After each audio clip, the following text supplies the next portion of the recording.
Hi, everyone. This is Jen Bogdan. We're here with the Governor, Dr. Alexander Scott, and Director Smiley. We can take your questions. The conference is now in talk mode. I asked about the standards of crisis care and what they involve. Can you hear me? Yes, we can hear you. I think part of the question would be does this dictate who lives, who dies if we don't have enough ventilators? There are elements to the document that include that, but it is a more comprehensive approach in making sure that there are principles of ethics that everyone is following together. And a key component is that the crisis standards of care cannot be activated unless it is approved through Rhode Island Department of Health with a more statewide approach to when we get there, with the hope that we won't need to. Governor, Anita Bosoni here. I'm just asking a question regarding the low-income and homeless options for people who want to go through our havens. You mentioned potential free housing for medical staff at college dorms.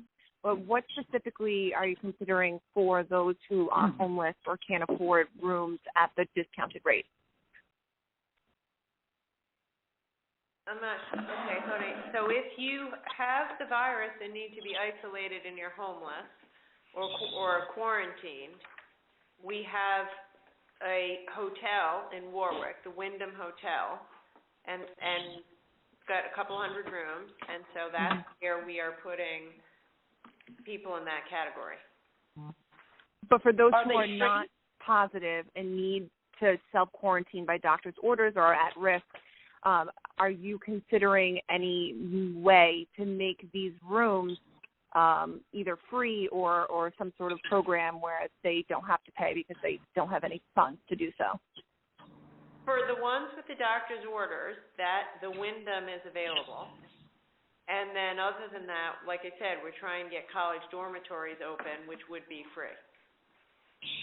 Ed Fitzpatrick here. Dr. Governor, Alexander Scott, you said that 45% of COVID cases in Rhode Island are among Latinos. Can you put that figure in context? What percentage of all those tested are Latinos? We are calculating that as well. Dr.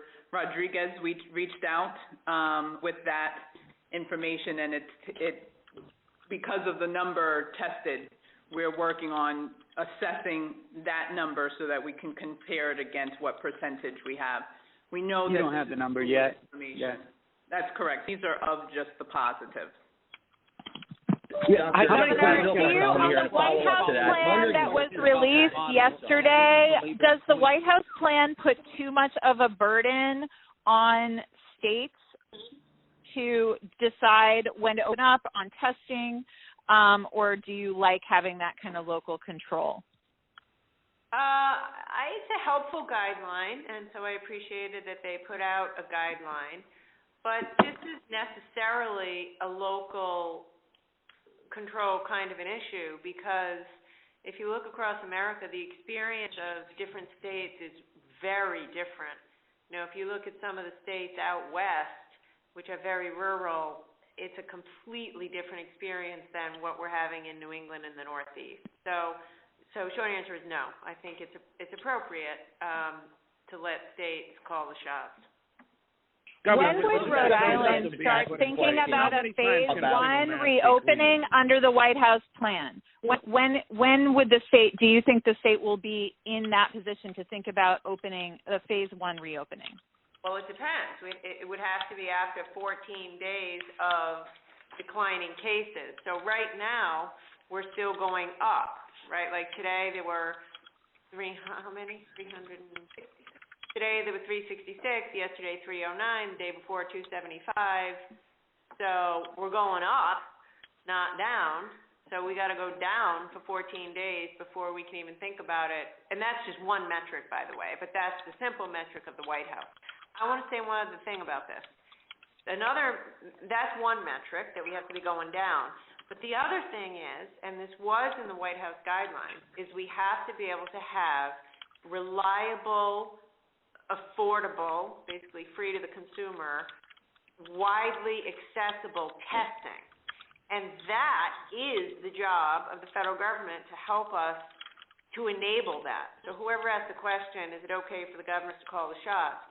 So right now, I want to make this clear again. Last Monday, the federal administration provided 15 of the Abbott machines. That was great. They're supposed to give us test kits for every machine, and they still have not done it. They've given us test kits for about a few machines. So, another metric around getting people back to work is to make sure we can test enough. Furthermore, Abbott, the supplier, will not do business with any state. So the only way we can get that is through the federal government. So the federal government absolutely has a role in supporting the states as we reopen, particularly as it relates to testing, and I hope that improves.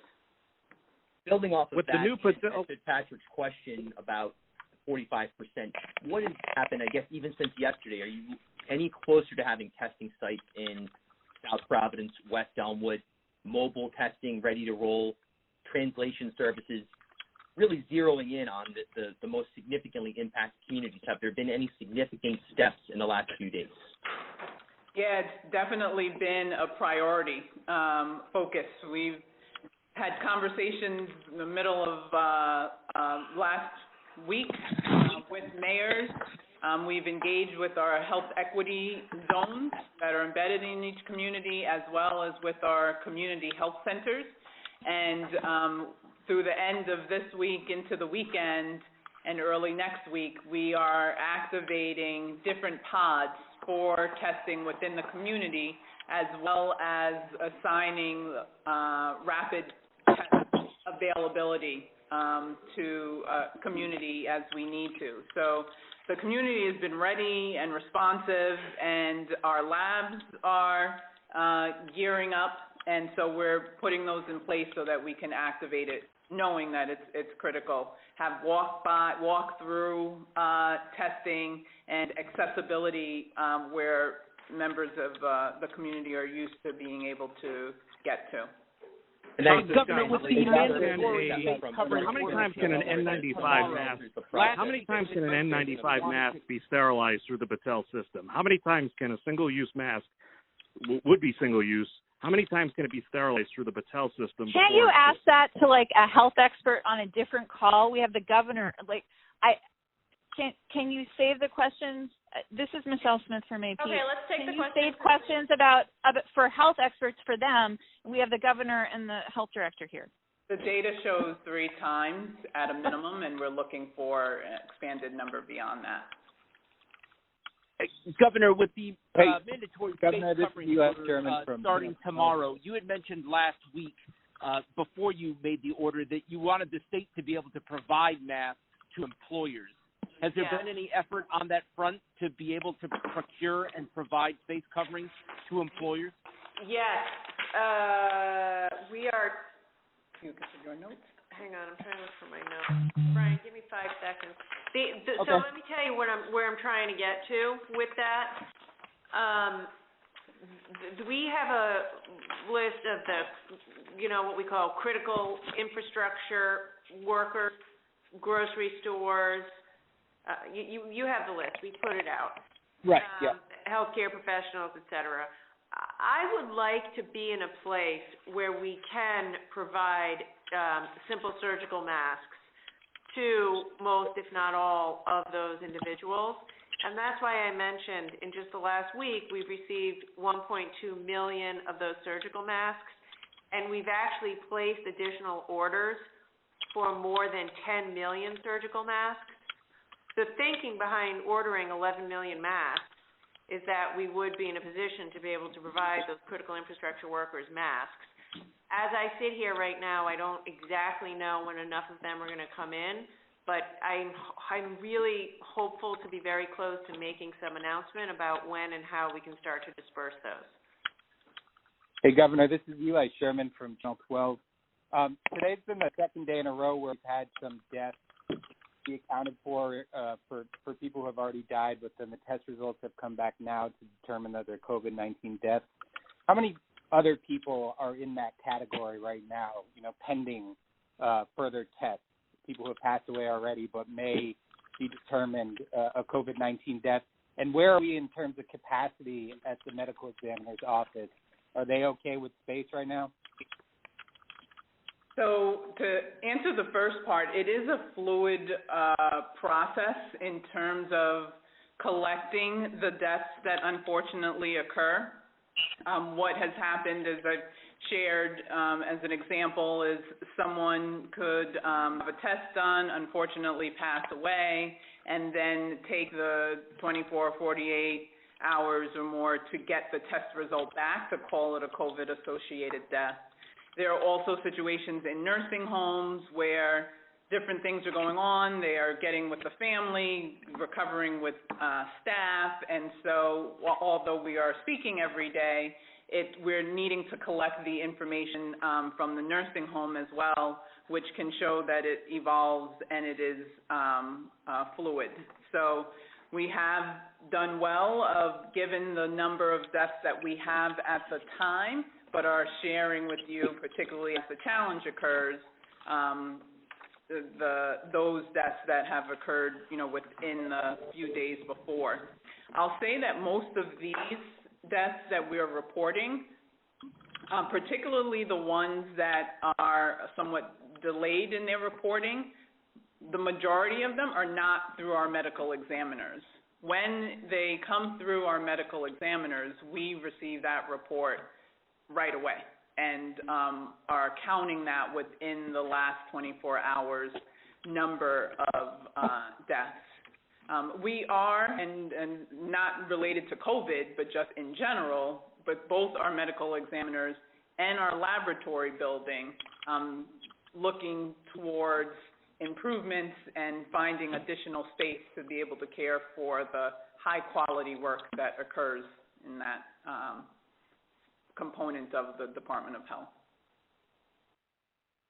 Doctor, to follow up on Eli's question, are you finding that the pending test results, are these tests that are already done before patients unfortunately die, or are you conducting post-mortem tests as well? It can be either one, but the example that I had given were for cases that had occurred before. And do tests taken after death, do they take longer, or are they the same? About the same time frame for turning it around. Okay. Hi, Governor. I just had a question. Hello, Governor. This is Tanya Signori. Thank you again for getting to my question before. It was regarding the stores being what appears to be overly populated. I mean, I don't have proof, but I could see with my own eyes at least. One of the stores was Quaker Lane Stop and Shop in Warwick. The other one was the Lowe's, also in Warwick on that Route 2 stretch. Basically, I was in there even today again, and it seemed to be very full. I just got the necessities and left, and I did go to the customer service area, and I said, it seems very full in here. What's the maximum capacity? I'm a very numeric person, so I was interested in that. And they said, oh, well, yeah, I know, we feel the same way, and the fire department said we can have 150 people at all times, but we think it's too much. I said it appears to be too much. And they also reiterated that it appears more so because the lines, the people having to stand 6 feet apart. So I'm thinking, can this number be lessened? Do you have a question? I just want to make sure we get to as many questions as we can. So do you have a question for the governor? I already said it. Can the number be lessened of the number of people that are maximum capacity in a store? First of all, thank you, Tanya. And also, I just jotted down those 2 shops, so you can assume I'll be on that immediately. I'll look at it. Let me look at it. We came up with those numbers. It's kind of, based on the square footage, really, of how many people are in a store based upon how big the store is, and therefore we can have enough social distancing. But, look at it. I don't like what you're saying, and I appreciate you offering it to me, so let me think about it some more. Yeah, thank you. Before we lose our 15 minutes, can I go back to crisis standards of care? And I want to ask about that too. We haven't finished. We haven't seen it yet. So if we can talk about what the who lives, who dies, what the standard is, and what it's based on. Is it modeled after any other state?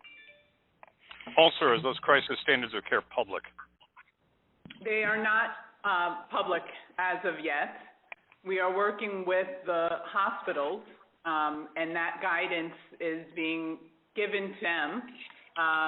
And we want to make sure that we have high standard consistency across the hospitals. They had already been working together on being able to have a crisis standards of care document. We have also shared with them comparative documents from Washington, from Massachusetts, some of the other states, and are pleased with the requirements that we've given them in the guidance, that they are not far from at all, and are making sure that every hospital has that included in their document. Once we have approved that and finalized, we will be able to share what the overall components are of the documents consistently across the state. So you're not going to make public what you announced today, which was a guidelines you've issued having to do with crisis standards of care. Am I hearing that correctly? Right. The guidance that we've issued has been to each of the hospitals. We'd received what they first started with, have reviewed that, compared it against what we want our standard to be as a state, and have provided the guidance back to them about what final elements they need to include within that. Why would you not make that? I'm sorry, Dr. Alexandra Scott, I was going to ask essentially the same question. What's the rationale for not making that public? And even more seriously, if you don't make that public initially or properly and procedurally, they're going to leak. And if they leak, it's going to come out in little pieces, and that may be even worse, I think. This is Michael Billow from Motif. That's understood. Yep, we wanted to continue the good work with the hospitals that has been done. We can certainly share the elements that we have given them to make sure is included within their documents, so that you have a sense, as well as the other state versions that it was compared against. You can. Will, when will you public then? Are you saying this will be public? We can certainly share that. Today? Yeah. Are you planning to do that today, since it came up in the press conference? Yes. Okay. Okay, everyone. Dr. Alexander. I'll let you take one more question. I know this is a lot of news today. Dr. Alexander Scott, this is Tim Kalunian. We've been getting a lot of questions just about the accuracy of the tests, and I'm wondering if you can just provide us with if there's a known margin of error for the standard tests and the rapid tests that are being conducted at CVS. Yeah, we have applied additional validation studies to the rapid tests being done at CVS, because they are newer tests with a more recent FDA approval. Our validation studies have been consistent. We've repeated the first set of tests that were done at CVS, and they were consistent, so we were reassured by that. We do know nationally that all of the tests really work best when they are done on people with symptoms. It increases the yield of accurate results. And we're learning in terms of the types of swabs that are being done and the specimen site that it is collected from on each individual, with updated guidance as it comes out, and making adjustments as we need to continually improve the accuracy of the test. So is there a known margin of error that you could ballpark for us? That's still being assessed and learned nationally, what the sensitivity and specificity is of each of the tests. Thank you. Okay, thank you, everyone. We'll be back tomorrow.